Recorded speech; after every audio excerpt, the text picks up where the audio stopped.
So today on Cedar Harvest, Law Enforcement Edition, you're going to hear Officer Ty and I talk about the challenges and successes of what it's like to deal with a pension plan, and specifically in this case, Tier 1 pension guys.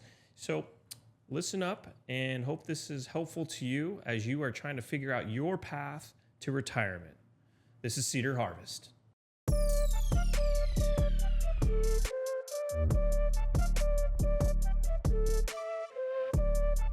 Welcome to another edition of Cedar Harvest, Law Enforcement Edition. We have our co-host here, Officer Ty, officer of 17, 18 years? 18 years. Look, staring at retirement in the face. Pretty exciting. Getting close. Yeah. So, again, folks, we're here to help educate a lot of our government employees who seem to have great access to great benefits, but just seem to be a little lack of information in one centralized location. So we're just trying to kind of blend a little bit of what you get from the government influence and then also the private sector. And so throughout our podcast, we're going to be bringing on a lot of other officers like yourself and other financial professionals and just legal professionals and just a lot of different things to address slowly and systematically your concerns as a police officer. Someone who's close to retirement and kind of, and hopefully the young dogs out there who are getting on will listen to some of your wise words and lessons that you've learned now that you're closer to retirement. And I've heard you say some things like, hey, wish I would have done this a little bit differently. And so, so welcome. Episode 3, here we go. All right. Glad to be here. So today I believe we decided we're going to talk about the Tier 1 retirement program. Is that am I saying that correctly? Tier 1, yeah. Mm-hmm. Tier 1, which you're Tier 1, that's the old school. Old school, the 20-year track, 20 years. And I believe just the drop is available to the Tier 1 guys as well. Like the drop program's not available to the new hires. I shouldn't say new hires, just the Tier 2 people. So you're on 20 years, so you just once you do your 20, you're technically able to retire at that point in time. Mm-hmm. Doesn't mean you have to, but you can. You can. Yep. And then your retirement pension is based off is your 3 highest earning years? Is that what it is? It's based on they take your 3 highest years and it's consecutive. 3 highest years. The typical add them together and then average through the 3, whatever that number is. That'll be your number that they base your pension off of. And then depending on when you leave, if you leave at 20, it's 55% of whatever that number is. So just say, I think right now, I don't even know what mine is. I looked at it recently, but I think mine was going to be around, I want to say like maybe $6,000 a month with the 55% of my number that I'm at right now and it's a changing number too. So if I do, I got 2 years left. If I, jack my like yearly pay up for those last 2 years, it's going to raise my high 3, which will in turn raise the percentage that I'm getting. Not necessarily, it won't raise the percentage. It'll raise the amount. Yeah. The dollar amount. So. Mm-hmm. So every year you're there beyond 20, I assume that 55 goes to 60 up. Or whatever, 57, whatever it does. It can incrementally goes up. Yep. And at what point does it tap out?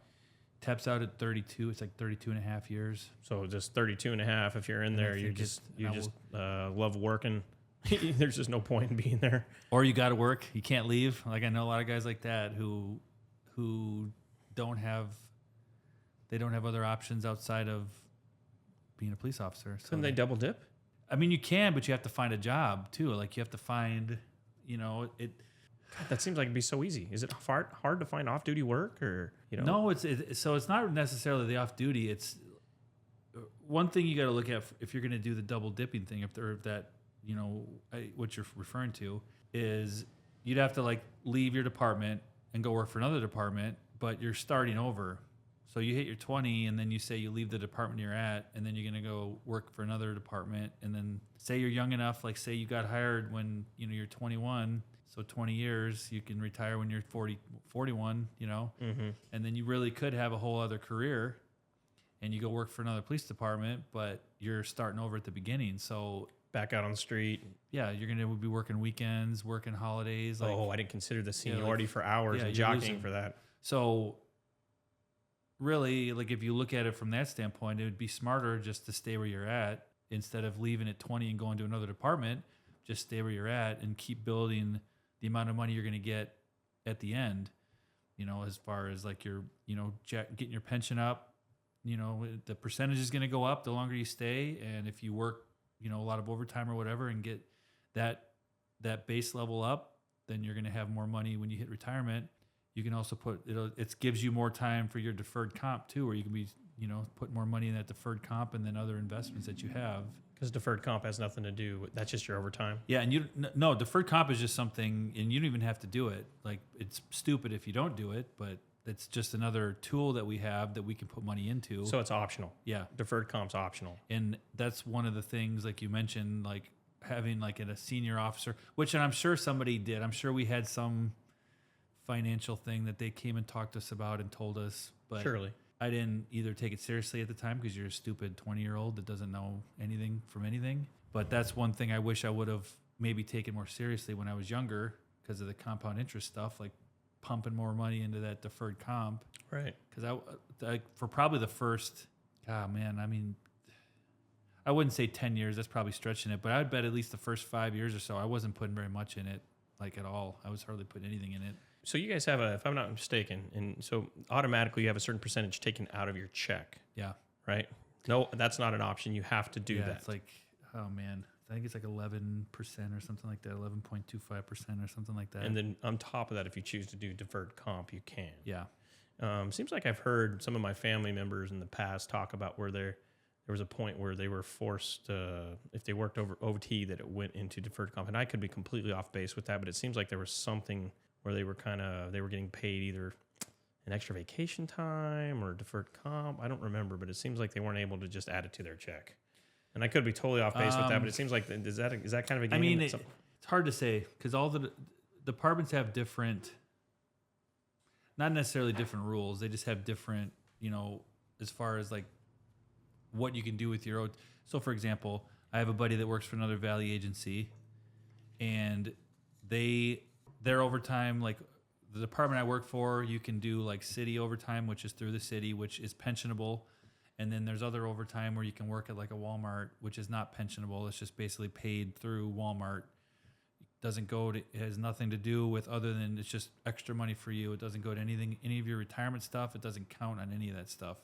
But the department that he works for doesn't do that. Like basically everything they do is city overtime. Pays a little bit less, but at least it's pensionable. They can use it for that. But they don't have opportunities to go do. So you're sorry, go ahead. No, I'm just saying they don't have opportunities like that to go work at like a Walmart. So because that's a straight off duty. Yeah, and one of the off duty jobs that I do doesn't have a restriction because in Arizona, if you're a certified police officer, you can work anywhere in the state. There's not a restriction like, oh, you can only work here or you can only work in this county. If you're licensed in Arizona, you can work anywhere. So there's guys that'll come and work that live in or work in other smaller agencies that don't really have the opportunities for overtime like we do in the Valley. And they'll come to the Valley and do jobs because they can make a ton of money, doing some of the overtime here, but it doesn't go to their pension either. It's just, if they want to put it in some other kind of investment or whatever, they can individually. Yeah, but it doesn't go to anything related to their work. It's just, hey, I can come here and make, I can work a shift doing traffic control and make double what I make in a week, whatever it is. Just because they're in some rural community that has a smaller pay scale. Up in Phoenix, exactly. They just pay better and they're shorthanded, so they'll hire other officers. You'll see it all the time. You'll see certain like traffic control jobs where they can't find people to do it. They just throw it out there, and if anybody takes it, then it doesn't matter. It doesn't matter that they work in Gilbert and come and work in Phoenix, or or they work some department up north and come down and. Well, it's one thing I think that me as just a John Q citizen, none of us understand how the pension plans work. How how is it that how are they enticing police officers to become police officers? I assume monetarily that there's got to be some sort of incentive. Like how are they recruiting people, or not recruiting people for that matter?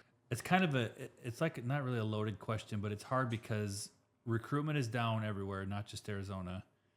So what departments are doing is they're offering like hiring incentives, and some departments in the Valley have the incentives and other departments don't have the incentives. Some departments like Glendale, I believe Glendale, and I think there's another department, but Glendale offers Like they'll pay your health insurance when you retire, which is a big deal to a lot of officers. Like Big deal. the health insurance, back to the other thing you were talking about, a lot of guys will work longer because they need the health insurance. They don't have a spouse that maybe has it, and so they need to keep health insurance, so they keep working longer. Well, people need to realize out there that they can get insurance. Yeah. Yeah. It's just more expensive than going through. Sure. Like our department I work for, it's pretty good. Like the insurance that we have is pretty darn good. But if you don't have something lined up for when you leave, it's a pretty big expense that you got to pay if you don't have other things lined up and you're, It seems like a crazy reason to stay at a job. I mean, it's one thing if you love the job and that's just a perk.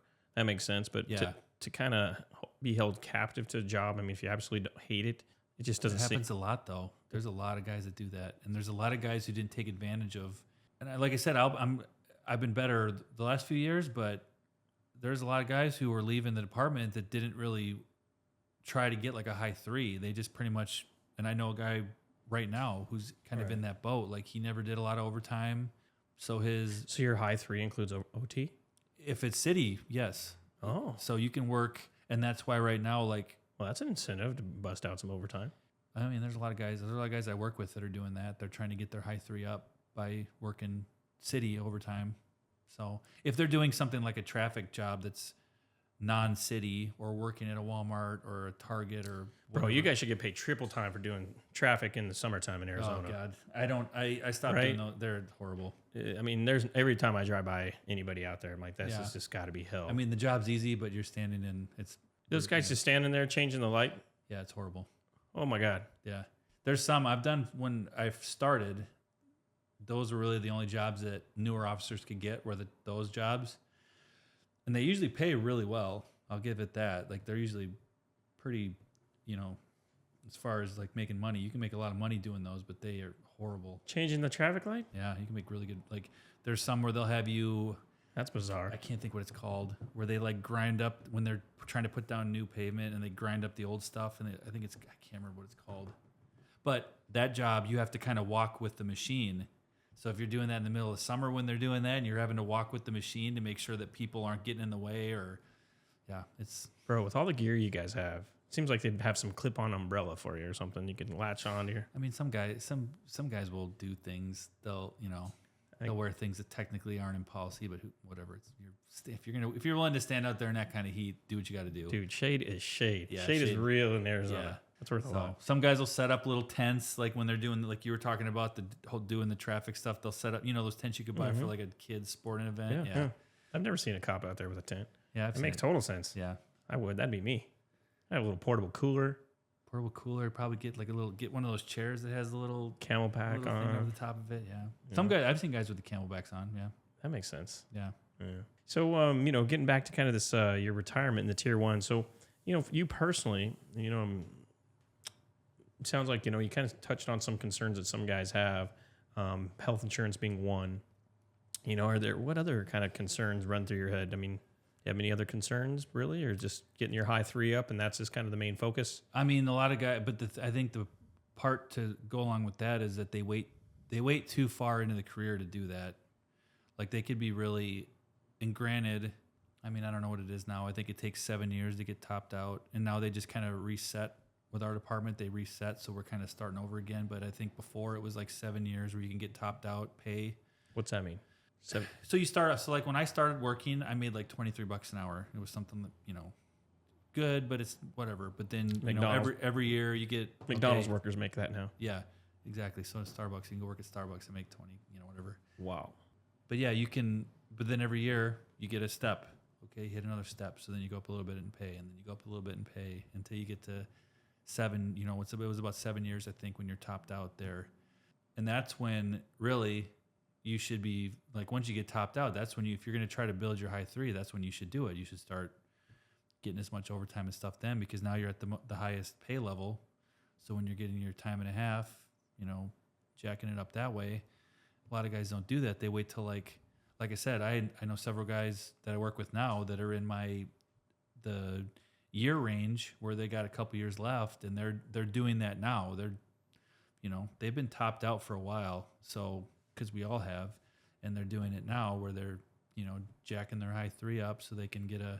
Wait a second. So when you get to your top 7, you're just stuck there? That's your pay? unless you Unless move you up, unless you promote. Yeah. So once you get to that 7th year, that's your pay. Mm-hmm. Indefinitely. It was before, like I said, they reset it recently where they increased our pay and, you know, some other things, some other incentives to try and. I had no idea. Yeah. I mean, with the whole, like, you know, trying to motivate officers to come on and trying to keep officers that you had, they reset it a couple years ago, which a lot of departments did in the Valley and actually just nationwide. They've had to raise their pay. Like if you want to keep inflation. guys, you want to keep guys working and you want to incentivize guys to come and take this job where you're, at least in the media, I always tell people like, I've never really seen the hate that you see like in the media. I've never really experienced a lot of that. Oh, that's good. But if you look at the media, like, and then people like, you know, everybody's on social media now, like if you're trying to motivate the younger generation to want to do this job and they watch how you're portrayed, how police are portrayed in social media and things like that, like why the hell would anybody want to do this job? So they had to raise the pay and, you know, things like that. Incentive, like I said, the signing bonus, they do signing bonuses for people. So would you say most guys have the same sentiment that you do, that like it's really not that as bad as the media is portraying it? I don't know. I mean, See, it's not like a grumble amongst your colleagues. That's not what people grumble about that I hear. Okay. At least on our department. And like I said, people don't come up to me with negative stuff like that. They come up with the opposite, like thanking you for your service, you know, hey, you guys get a bad, you know, stuff like that. Like I get that all day. That shit infuriates me, man, when I see those videos of people just being disrespectful. I mean, you get some of the guys out there that, you know, they'll try to get under your skin and get a reaction out of you to record it, things like that. And you have those guys, the First Amendment audit guys will come out and and their whole point is to come out there and mess with you and try to get you to respond to them in a negative way. But it is what it is, you know, I just ignore the world we live in. Yeah. As long as you're not interfering directly with what I'm trying to do, could care less. Stand there and videotape me all damn day. I don't care. Hear that, Oscar? We're going to have to go out there and, you know, go First Amendment this guy. First Amendment we can get audit. Just follow me around. So, you know, I mean, other than, you know, let me see here. What other questions do we have here to talk about? Wait, it makes sense to hear an outside opinion. So, okay, here's a good question. So, you know, why do you think it makes sense to you to hear an outside opinion outside of what resources you're given at the government level? I mean, what's inspired you to look outside? Well, I mean, for me, it started because I was thinking about my daughter and like thinking about stuff. I was kind of forecasting for future stuff and like paying for her school, things like that, and trying to find ways to make it, you know, because by the time she's going to be going to college, like college is already expensive now, as we found out. Yeah. It's already really expensive now. By the time she's going, it's going to be probably more expensive. Like, who knows? It could double by the time she's ready for it. So I was trying to think of ways to like start something. You know, I don't want to take all this money that I've been making, like say the deferred comp and things like that, and have to throw it all. I mean, I will if I have to, but I would prefer to find other ways to help her save for it so she can, you know. But that's kind of what motivated me to look outside, because they don't talk about.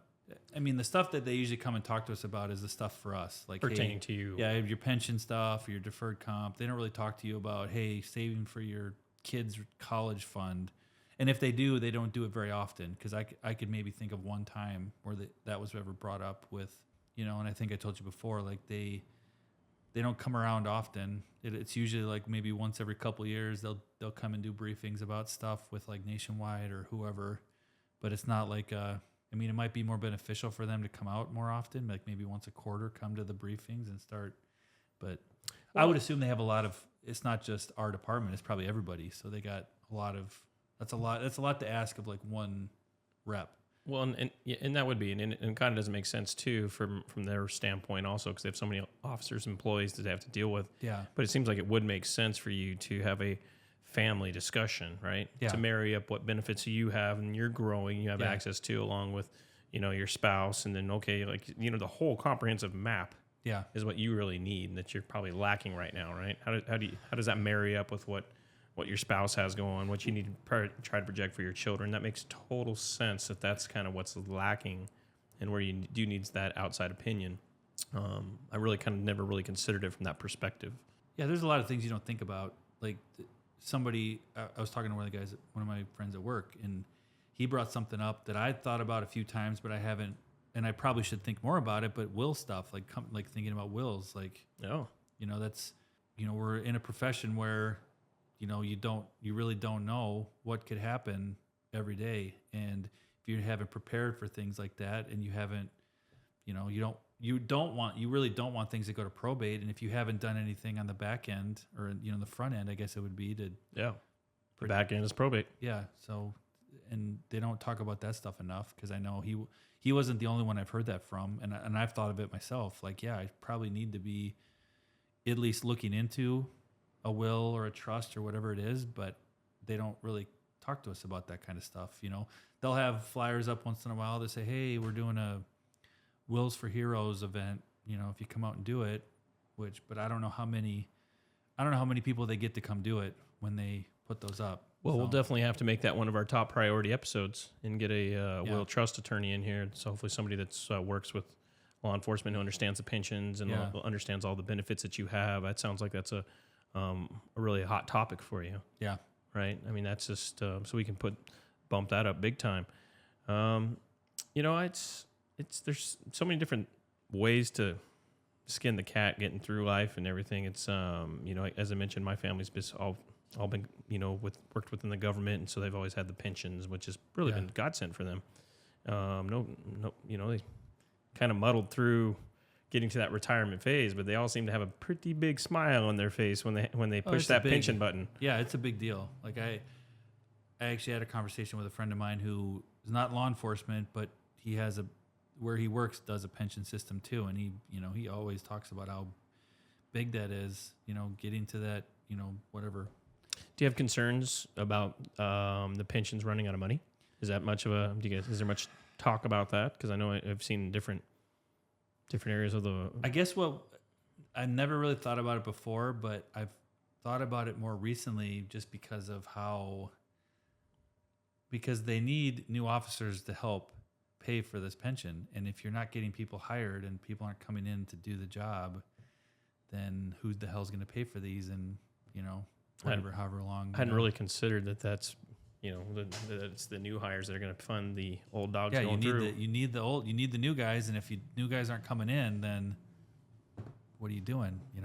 And the thing that, makes me think about now, it's kind of, I shouldn't say scary, but it's, I've talked to a lot of the younger guys. I actually had a conversation yesterday with one who's got like 5 years on, and he's already looking to get out to go work either somewhere else, or he was actually looking at federal level. So, some of these guys which happens a lot, some of the younger guys who are still below that threshold for federal work are looking to go do that instead. They did their time. Do feds typically pay more? I think they can. He told me initially he'd take a pretty little significant pay decrease, but in the long run, he would make a lot more. Pensions better? I mean, I don't know. Upward mobility is better? I mean, probably. I mean, I think the only thing, which I think probably one of the reasons that I kind of initially thought about it, but then kind of backed off of it, is that there's more potential for you to be told, like, hey, guess what? You're moving to Kansas City or whatever.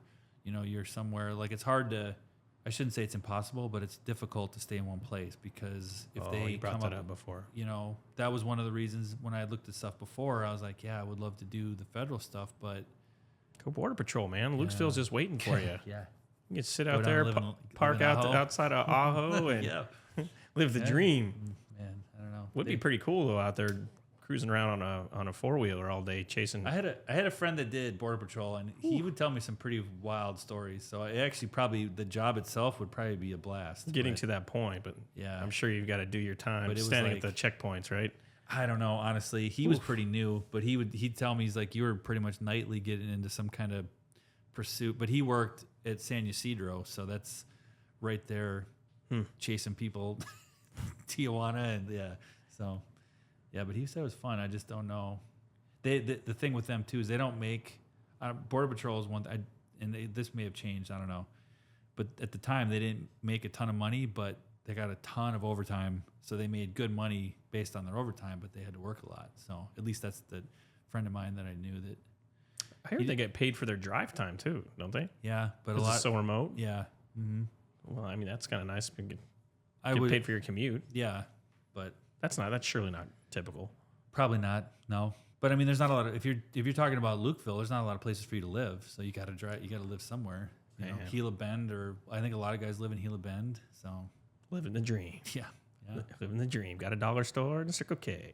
Two Mexican restaurants. What's that pizza place there? That's that's about so it. Good? I don't know. I've never pizza in Gila Bend. Yeah, there's that pizza place that the Oh, you know what I was thinking? I was thinking of Prince, Ajo. I was thinking of Ajo. Prince Harry went to, that he's got his little picture up there. Oh, I don't know. I know the one you're talking about Yeah. though. I stopped up in that Space Age Motel restaurant. Yeah. Terrible. Don't do it.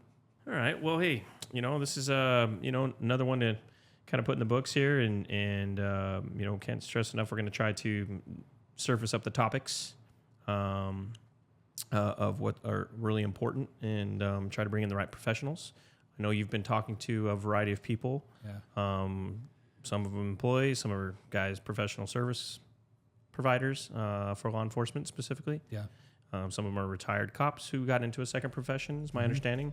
Yep. So I definitely look forward to teeing up that meeting and taking those conversations down that rabbit hole.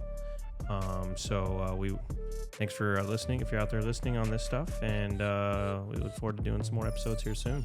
Yep. So unless you got anything else, let's call it. Yep. Okay. All right, Officer Ty. All right. Good to see you, buddy. Yep. Good to see you too.